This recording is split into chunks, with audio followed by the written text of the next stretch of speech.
جب کبھی ان کی کھالیں گل جائیں گی تو ہم ان کو اور کھالیں بدل کر دیں گے تاکہ ہمیشہ عذاب کا مزہ چکھتے رہیں۔ بے شک اللہ غالب ہے، حکمت والا ہے۔ اور جو لوگ ایمان لائے اور عمل نیک کرتے رہے ان کو ہم بہشتوں میں داخل کریں گے جن کے نیچے نہریں بہ رہی ہیں، وہ ان میں ہمیشہ ہمیشہ رہیں گے۔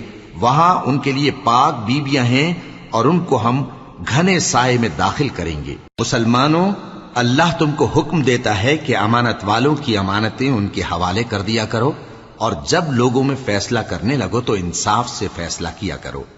اللہ تمہیں بہت خوب نصیحت کرتا ہے، بے شک اللہ سنتا ہے، دیکھتا ہے۔ مومنوں، اللہ اور اس کے رسول کی فرما برداری کرو، اور جو تم میں سے صاحب حکومت ہیں ان کی بھی۔